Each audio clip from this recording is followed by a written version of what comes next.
ఎట్లుందమ్మా మరి ప్రస్తుతం కాంగ్రెస్ ప్రభుత్వం ఎట్లుంది? ఈ ప్రభుత్వం మంచిగా ఉండేనా? టీఆర్ఎస్ ప్రభుత్వం మంచిగా ఉండేనా? తెలంగాణనే ఉంచండి. తెలంగాణ ఎందుకు?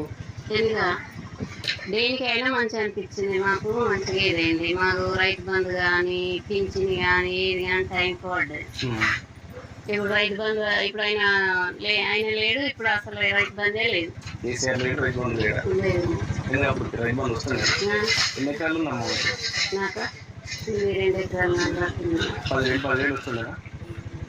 తెలంగాణ వచ్చిందని అంటే నీళ్ళు వచ్చినాయి. దుబాయ్ బొంబాయి పోయిన వచ్చి ఉన్నది అచ్చు కట్టుకొని పండించుకున్నారు. ఇప్పుడు మళ్ళీ అయిపోయింది. సో కరెంట్ మంచిగా వచ్చింది. అప్పటి వరకు కరెంటే లేదు మాకు. ఈ రిపేర్ వచ్చే కరెంట్ లో అది పెట్టే వరకు లాంటి మోటార్ కాలిపోదు. అప్పుడు కాంగ్రెస్ ఉన్నప్పుడు వెనకట. ఇప్పుడు తెలంగాణ వచ్చిందా కరెంట్ మంచిగా ఇచ్చింది. మాకు పంటలు మంచిగా వచ్చింది. ఈ గవర్నమెంట్ వచ్చిన తర్వాత మళ్ళీ పాత రోజులే వచ్చినాయి. పాత రోజులే వచ్చింది.